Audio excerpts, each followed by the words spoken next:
talking about today, and we're going to just bring that up. We're talking about EB-2 and NIWs and O-1 specifically for innovation and tech. Okay. And let's be more specific. Tech entrepreneurs, tech innovators, software designers. There you are. That's Stephanie when she's wearing her wig. When I'm actually, the hair choice today wasn't great. I didn't realize this would look good on camera. Don't worry. It's fine.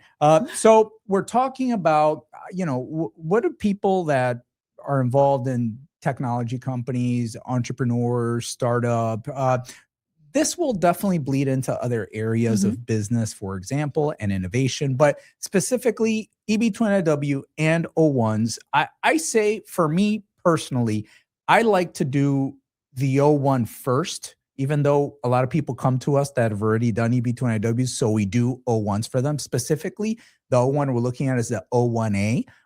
Many times we're doing it with the person's own company. Okay, so generally they have a startup here in the US. There's a board of directors, there's other partners, there's investors, there's angel investors. It's a startup. It could be very big, it could be very small, about to kick off. The idea is that company is going to be acting as your visa sponsor for an O-1A. Generally speaking, the reason being that O-1A visas require a company and you are an employee of that company in the future. A little bit different than the arts, O-1B, O-1A specifically. Stephanie, talk to us a little bit about that. So essentially, something that was new, let's say with the O-1A, as far as being self-petitioned, this is something relatively new. It happened, about 1 to 2 years ago. But don't think of it as you're being self-petitioned by you yourself as a person, right? Yes, so the idea is you are opening a company, or perhaps you already have a company open.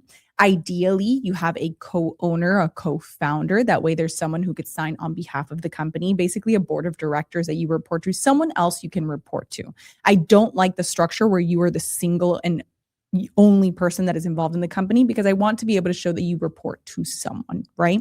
Now, in the self-sponsor, the self-petition, basically that company is petitioning you in order to potentially serve as a director, CTO, CFO, whatever it may be in that industry. But the title we're actually using is whatever it is that you specialize in, right? So let's say that your focus is UX user experience, right? Yep. So you are a specialist in user experience, but your self-petitioning company is sponsoring you in order to be the director of the company, and the company's focus is user experience, right? So that's the way to formulate it on an O-1. And then what's really nice, if we talk about the EB-2 NIW, is I like to utilize that same company, potentially show the growth of that company, potentially have a business plan in order to continue showing how that company will continue to grow, and utilize that as my basis of my EB-2 NIW. And that's the national interest that I'm bringing to the US, which is continuing this company that's already had some sort of success. Generally speaking, especially in the technology sector, I would say, generally speaking, what we see is a lot of software engineers, a lot of innovators that are have a great product that they're launching.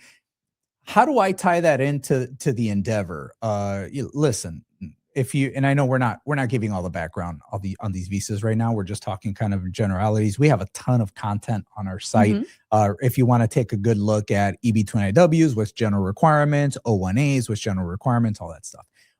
But I'm looking at that endeavor, and I think with technology, there must be an impact more than other sectors. I think when you're talking technology, but more than other sectors, it gives me the opportunity, especially if I'm creating an app, software, if I'm creating a product, if you have a patent on something, if you have an actual application that already has users, that is already out there, that you're looking at, you could get the analytics, the data, and you're like, hey, we have users in these 20 countries outside the United States. A lot of times people focus on national interest and they think it's only within the United States.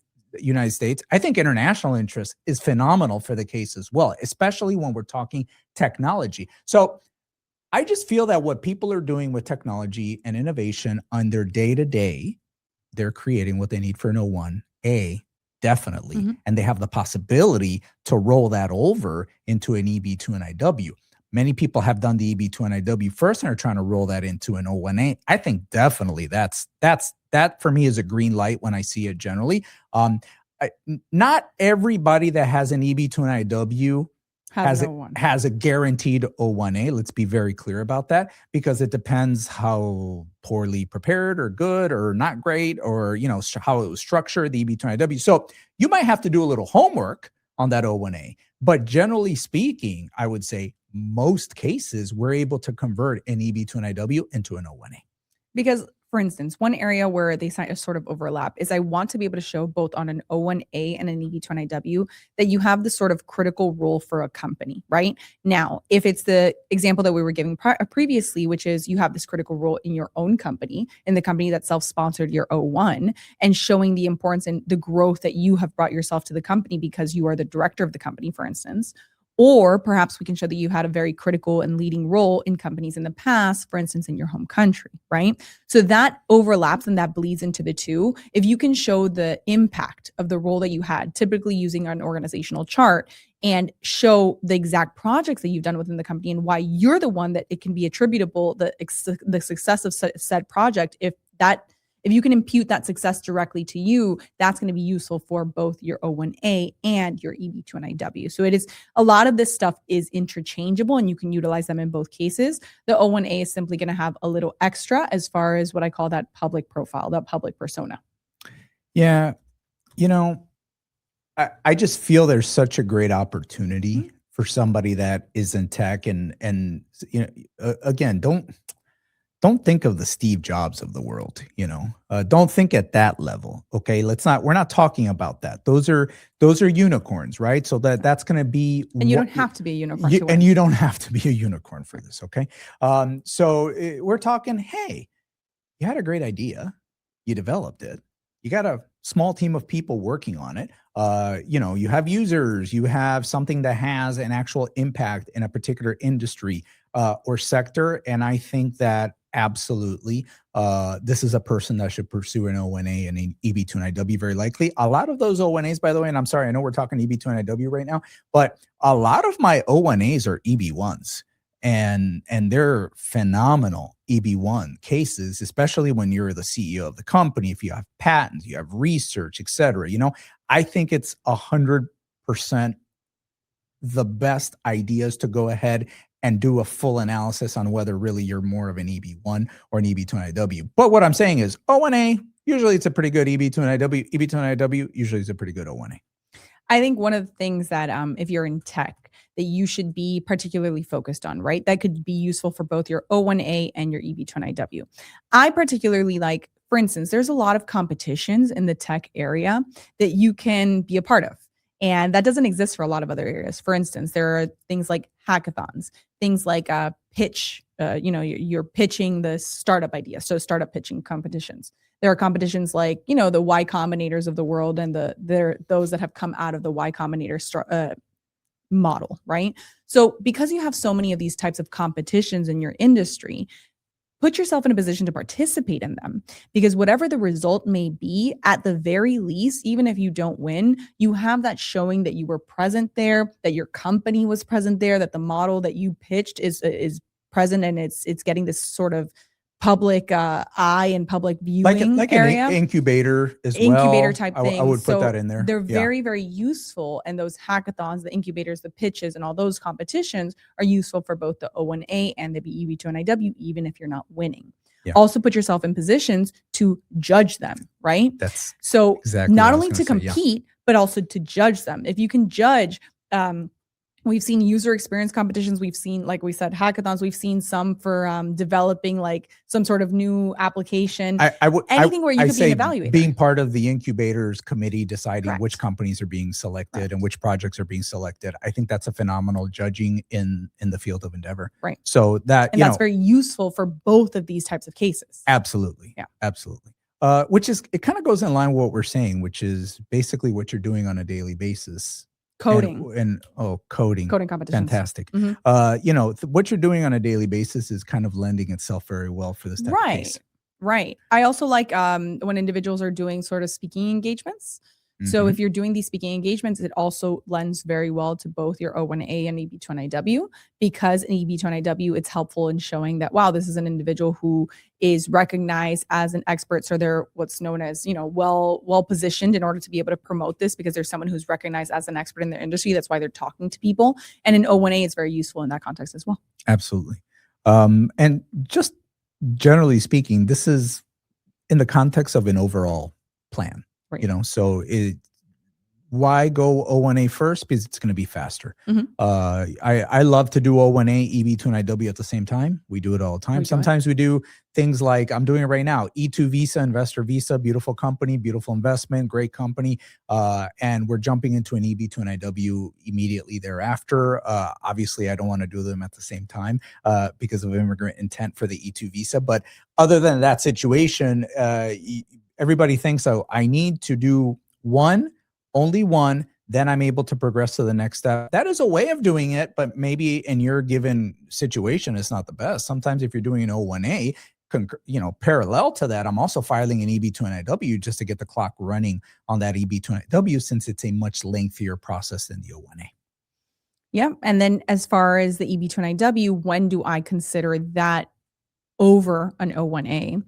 Potentially, if you have not developed that sort of public persona aspect, but you can show that you've developed very strong tech companies in your home company and you want to develop a strong company in the US, that may be an indicator to you. Let me go straight to EB-2 NIW, right? Because I don't have sort of a proven track record yet. I don't have these things that we're talking about, sort of competitions, judging, participation as an oral speaker. I don't have those things, but what I do have is a track record of having made a successful tech company in my home country, or having participated in a startup in my home country, and I want to bring that to the US. That's when you should potentially look directly at going to EB-2 NIW.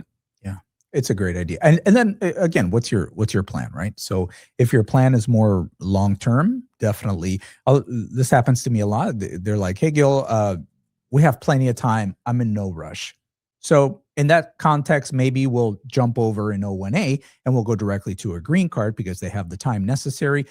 Just speaking to somebody earlier today, I could just do a whole show on the consultations I give. On my today? Yeah, I could do a whole show. I could literally do it. And we're talking, they're like, Gil, the thing is, I need my spouse to be working. And with the O1A, for example, they're not going to be working on that. O3 makes total sense. That person is really, actually, we're doing more of an EB1 for them because even though it's going to take longer than the O1A, clearly, it's just better. It's just going to be better, and we're going for it. So we're going for the green card. So it's very, very case dependent, very background dependent. And one thing I do advise people of doing is don't deny yourself the possibility of doing this. Right. By that, I mean, all the time people say, I don't qualify for this because I'm not that extraordinary. I'm not that exceptional.